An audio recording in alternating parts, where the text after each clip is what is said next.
Mr Rochester did, on a future occasion, explain it. It was one afternoon when he chanced to meet me and Adèle in the grounds, and while she played with Pilot and her shuttlecock, he asked me to walk up and down a long beech avenue within sight of her. He then said that she was the daughter of a French opera dancer, Céline Varens, towards whom he had once cherished what he called a grande passion. This passion Céline had professed to return with even superior ardour. He thought himself her idol, ugly as he was. He believed, as he said, that she preferred his tête d'athlète to the elegance of the Apollo Belvedere. And, Miss Eyre, so much was I flattered by this preference of the Gallic sylph for her British gnome, that I installed her in an hotel, gave her a complete establishment of servants, a carriage, cashmeres, diamonds, dentelles, etc. In short, I began the process of ruining myself in the received style, like any other spoony. I had not, it seems, the originality to chalk out a new road to shame and destruction, but trod the old track with stupid exactness not to deviate an inch from the beaten centre. I had, as I deserved to have, the fate of all other spoonies. Happening to call one evening when Céline did not expect me, I found her out. But it was a warm night, and I was tired with strolling through Paris, so I sat down in her boudoir, happy to breathe the air consecrated so lately by her presence. No, I exaggerate. I never thought there was any consecrating virtue about her. It was rather a sort of pastille perfume she had left, a scent of musk and amber, than an odour of sanctity. I was just beginning to stifle with the fumes of conservatory flowers and sprinkled essences, when I bethought myself to open the window and step out on to the balcony. It was moonlight and gaslight besides, and very still and serene. The balcony was furnished with a chair or two. I sat down and took out a cigar. I will take one now, if you will excuse me. Here ensued a pause, filled up by the producing and lighting of a cigar. Having placed it to his lips and breathed a trail of Havana incense on the freezing and sunless air, he went on. I liked bonbons too in those days, Miss Eyre, and I was croquant. Overlook the barbarism, croquant, chocolate comfits and smoking alternately, watching meantime the equipages that rode along the fashionable streets towards the neighbouring opera-house, when in an elegant close carriage drawn by a beautiful pair of English horses, and distinctly seen in the brilliant city light, I recognized the voiture I had given Céline. She was returning. Of course my heart thumped with impatience against the iron rails I leant upon. The carriage stopped, as I had expected, at the hotel door. My flame, that is the very word for an opera innamorata, alighted, though muffled in a cloak, an unnecessary encumbrance, by the by, on so warm a June evening. I knew her instantly by her little foot, seen peeping from the skirt of her dress as she skipped from the carriage step.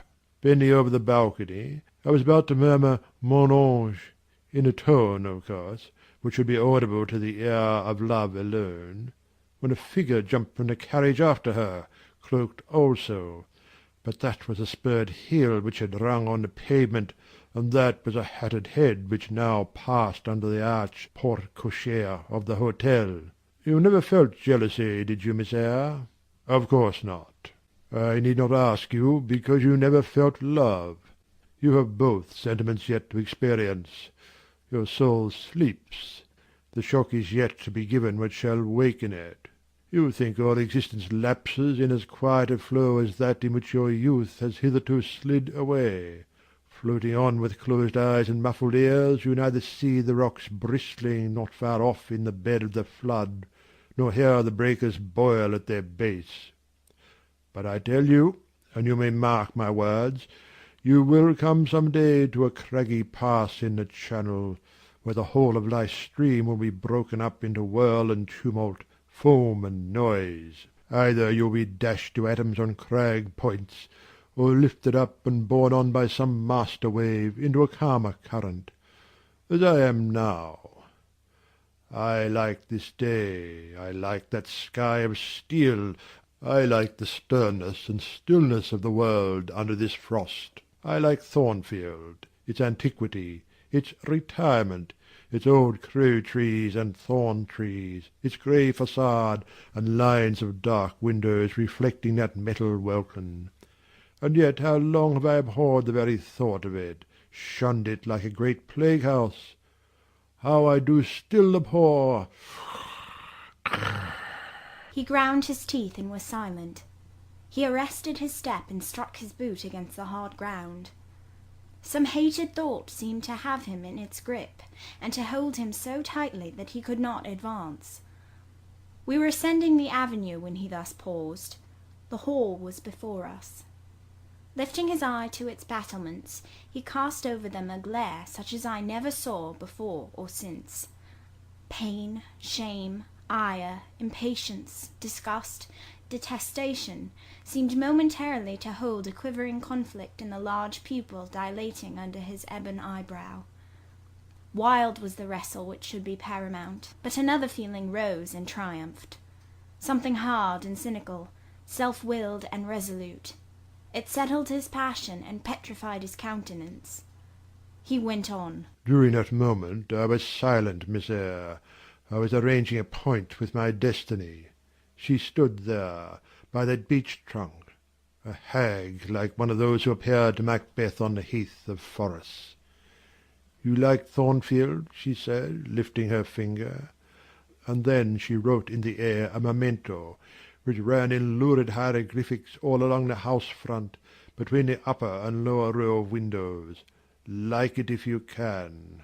Like it if you dare." "I will like it," said I. "I dare like it." "And," he subjoined moodily, "I will keep my word. I will break obstacles to happiness, to goodness. Yes, goodness. I wish to be a better man than I have been, than I am. As Job's Leviathan broke the spear, the dart, and the habergeon, hindrances which others count as iron and brass, I will esteem but straw and rotten wood." Adèle here ran before him with her shuttlecock. "Away!" he cried harshly, "Keep at a distance, child, or go into Sophie." continuing then to pursue his walk in silence. I ventured to recall him to the point whence he had abruptly diverged. "Did you leave the balcony, sir," I asked, "when Mademoiselle Varens entered?" I almost expected a rebuff for this hardly well-timed question, but, on the contrary, waking out of his scowling abstraction, he turned his eyes towards me, and the shade seemed to clear off his brow. "Oh, I had forgotten Céline. Well, to resume. When I saw my charmer thus come in, accompanied by a cavalier, I seemed to hear a hiss, and the green snake of jealousy, rising on undulating coils from the moonlit balcony, glided within my waistcoat, and ate its way in 2 minutes to my heart's core. Strange," he exclaimed, suddenly starting again from the point. "strange that I should choose you for the confidant of all this, young lady.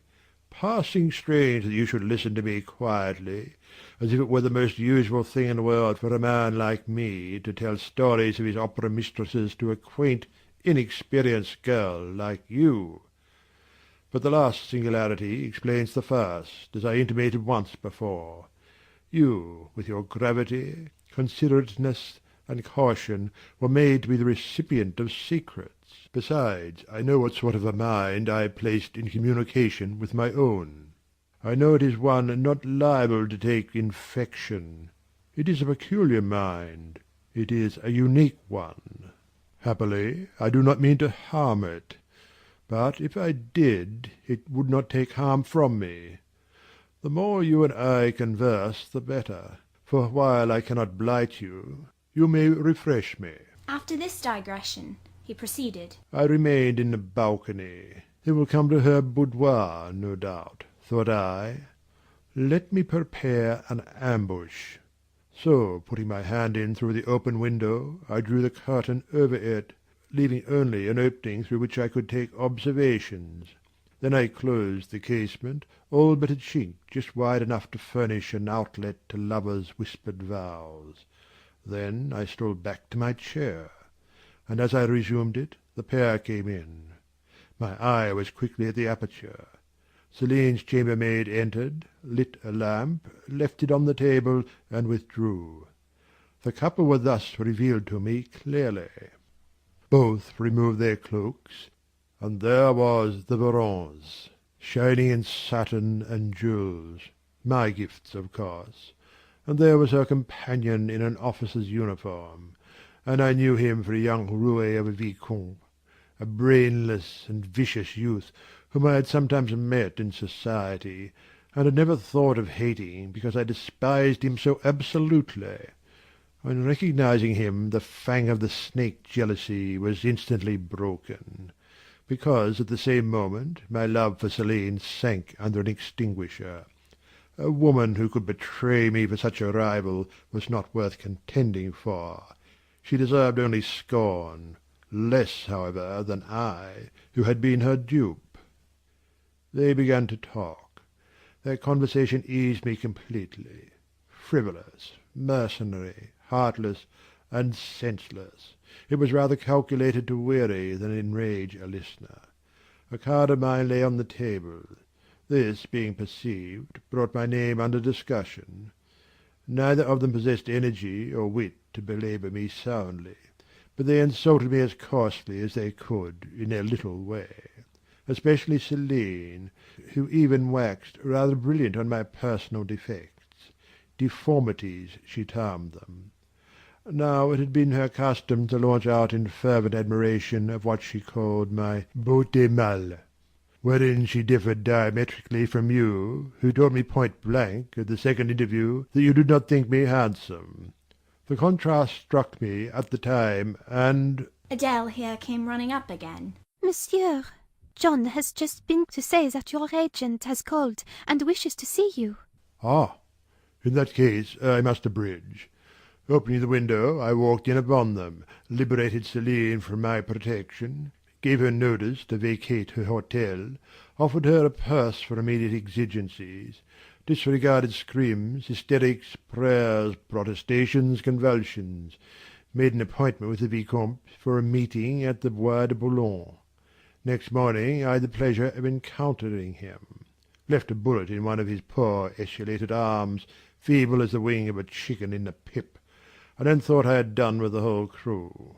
But unluckily the Varens, 6 months before, had given me this fillette, Adèle, who, she affirmed, was my daughter, and perhaps she may be, though I see no proofs of such grim paternity written in her countenance.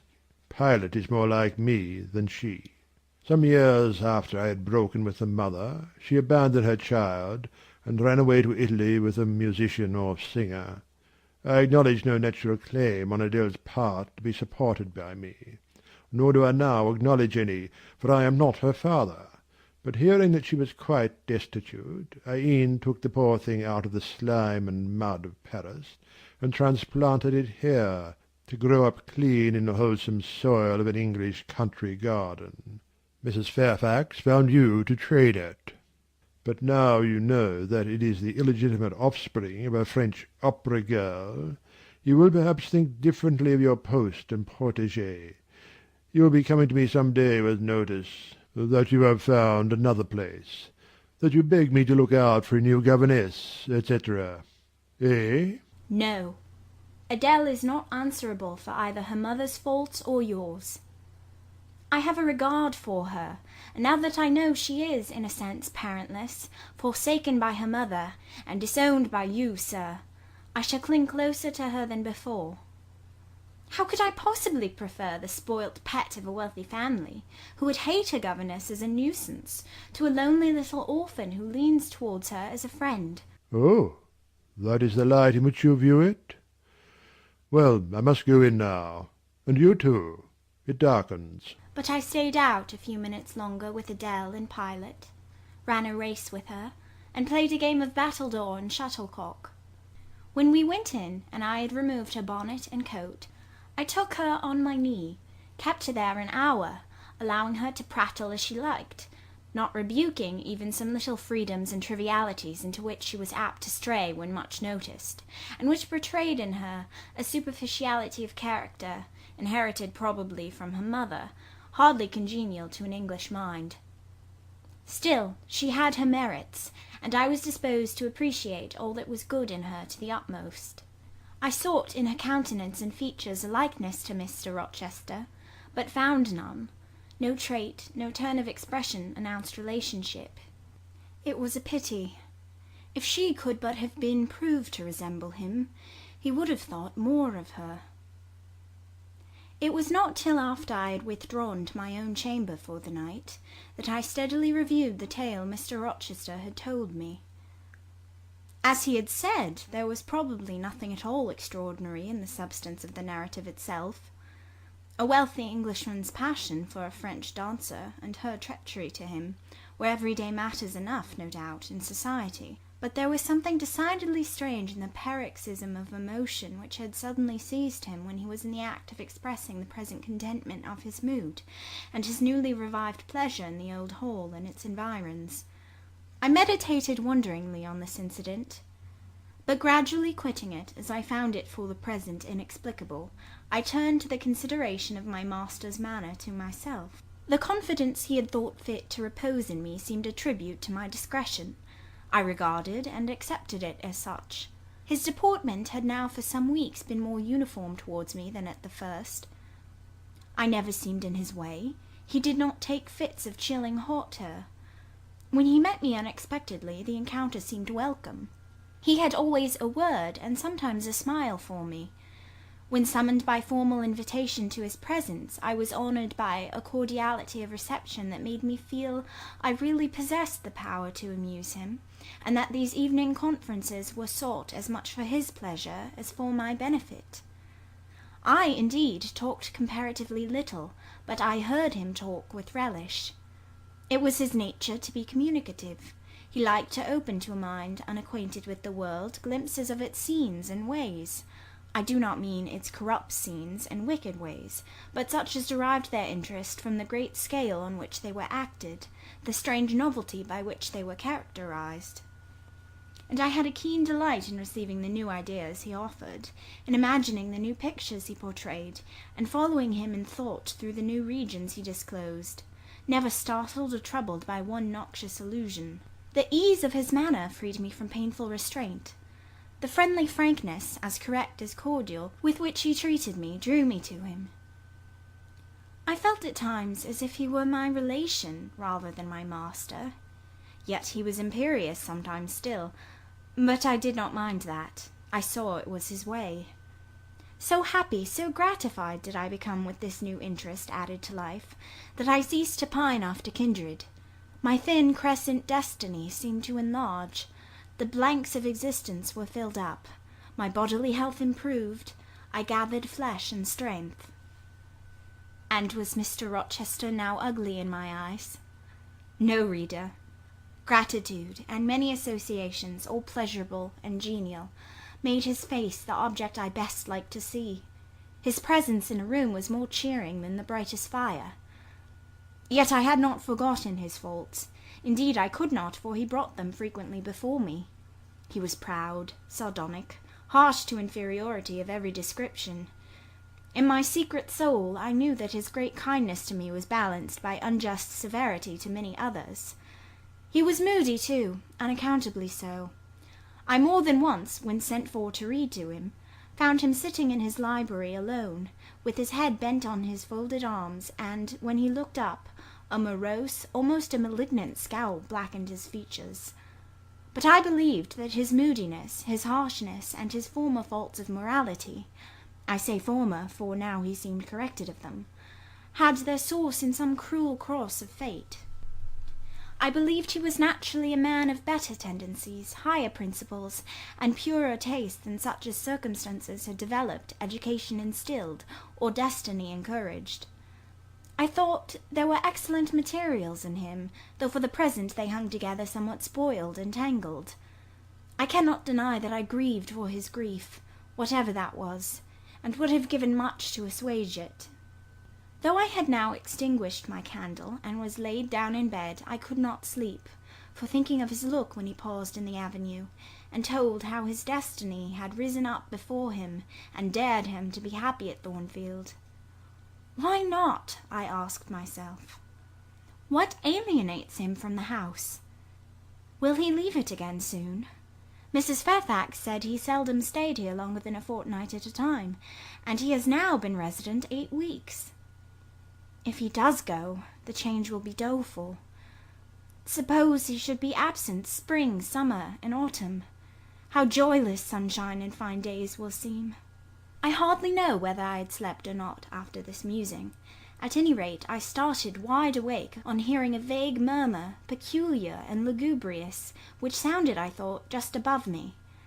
I wished I had kept my candle burning. The night was drearily dark. My spirits were depressed. I rose and sat up in bed, listening. The sound was hushed. I tried again to sleep, but my heart beat anxiously. My inward tranquillity was broken. The clock far down in the hall struck 2. Just then it seemed my chamber door was touched, as if fingers had swept the panels in groping away along the dark gallery outside. I said, "Who is there?" Nothing answered. I was chilled with fear. All at once I remembered that it might be Pilot, who, when the kitchen door chanced to be left open, not unfrequently found his way up to the threshold of Mr. Rochester's chamber. I had seen him lying there myself in the mornings. The idea calmed me somewhat. I lay down. Silence composes the nerves, and as an unbroken hush now reigned again through the whole house, I began to feel the return of slumber. But it was not fated that I should sleep that night.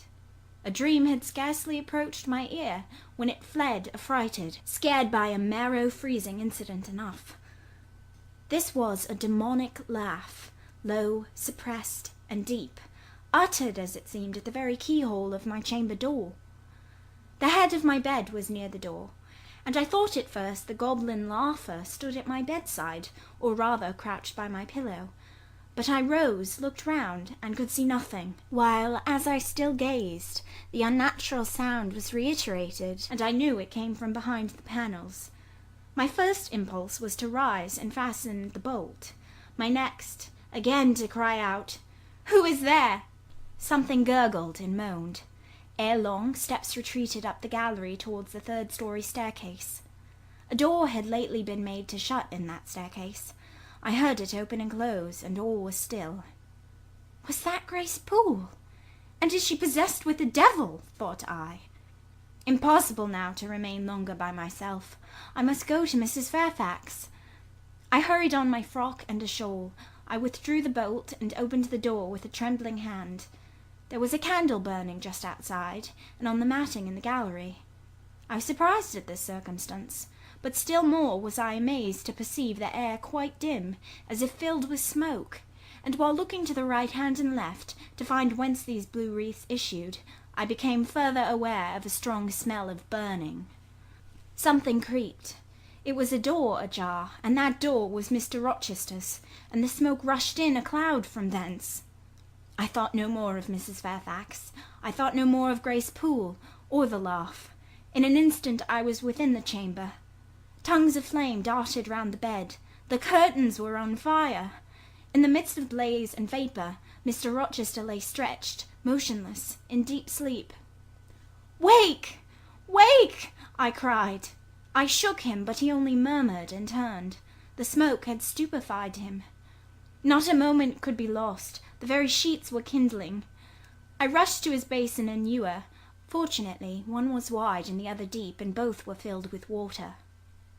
I heaved them up, deluged the bed and its occupant, flew back to my own room, brought my own water jug, baptized the couch afresh, and by God's aid succeeded in extinguishing the flames which were devouring it. The hiss of the quenched element, the breakage of a pitcher which I flung from my hand when I had emptied it, and above all the splash of the shower bath I had liberally bestowed, roused Mr. Rochester at last. Though it was now dark, I knew he was awake, because I heard him fulminating strange anathemas at finding himself lying in a pool of water. Is there a flood? he cried. No, sir, I answered, but there has been a fire. Get up, do, you are quenched now. I will fetch you a candle. In the name of all the elves in Christendom, is that jade Eyre? He demanded. What have you done with me, witch, sorceress? Who is in the room besides you? Have you plotted to drown me? I will fetch you a candle, sir, and in heaven's name get up. Somebody has plotted something. You cannot too soon find out who and what it is. There, I am up now. But at your peril you fetch a candle yet. Wait 2 minutes till I get into some dry garments, if any dry they be. Yes, here is my dressing-gown. Now, run. I did run. I brought the candle which still remained in the gallery. He took it from my hand, held it up and surveyed the bed, all blackened and scorched, the sheets drenched, the carpet round swimming in water. What is it? And who did it? He asked. I briefly related to him what had transpired, the strange laugh I had heard in the gallery, the step ascending to the 3rd story, the smoke, the smell of fire which had conducted me to his room, in what state I had found matters there, and how I had deluged him with all the water I could lay hands on. He listened very gravely. His face, as I went on, expressed more concern than astonishment. He did not immediately speak when I had concluded. "Shall I call Mrs. Fairfax?" I asked. Mrs. Fairfax? No. What the deuce would you call her for? What can she do? Let her sleep unmolested. Then I will fetch Leah, and wake John and his wife. Not at all. Just be still. You have a shawl on. If you are not warm enough, you may take my cloak yonder, wrap it about you, and sit down in the armchair. There, I will put it on. Now place your feet on the stool, to keep them out of the wet. I am going to leave you a few minutes. I shall take the candle. Remain where you are till I return. Be as still as a mouse. I must pay a visit to the 2nd story. Don't move, remember, or call anyone. He went. I watched the light withdraw. He passed up the gallery very softly, unclosed the staircase door with as little noise as possible, shut it after him, and the last ray vanished. I was left in total darkness. I listened for some noise, but heard nothing. A very long time elapsed. I grew weary. It was cold, in spite of the cloak, and then I did not see the use of staying, as I was not to rouse the house. I was on the point of risking Mr. Rochester's displeasure by disobeying his orders, when the light once more gleamed dimly on the gallery wall, and I heard his unshod feet tread the matting. I hope it is he, thought I, and not something worse. He re-entered, pale and very gloomy. I have found it all out, said he, setting his candle down on the washstand. It is as I thought. How, sir? He made no reply, but stood with his arms folded, looking on the ground. At the end of a few minutes he inquired in rather a peculiar tone. I forget whether you said you saw anything when you opened your chamber door. No, sir, only the candlestick on the ground. But you heard an odd laugh? You have heard that laugh before, I should think, or something like it. Yes, sir. There is a woman who sews here called Grace Poole. She laughs in that way. She is a singular person. Just so. Grace Poole. You have guessed it. She is, as you say, singular. Very. Well, I shall reflect on the subject. Meantime, I am glad that you are the only person, besides myself, acquainted with the precise details of tonight's incident. You are no talking fool. Say nothing about it. I will account for this state of affairs. Pointing to the bed. But now, return to your own room. I shall do very well on the sofa in the library for the rest of the night. It is near 4. In 2 hours the servants will be up. Good night, then, sir, said I, departing. He seemed surprised, very inconsistently so, as he had just told me to go. What? He exclaimed. Are you quitting me already, and in that way? You said I might go, sir. But not without taking leave, not without a word or two of acknowledgment and goodwill, not, in short, in that brief, dry fashion. Why, you have saved my life, snatched me from a horrible and excruciating death, and you walked past me as if we were mutual strangers. At least shake hands. He held out his hand. I gave him mine. He took it first in one, then in both his own. You have saved my life. I have a pleasure in owning you so immense a debt. I cannot say more. Nothing else that has being would have been tolerable to me in the character of creditor for such an obligation. But you, it is different. I feel your benefits no burden, Jane. He paused, gazed at me. Words almost visible trembled on his lips, but his voice was checked. Good night again, sir.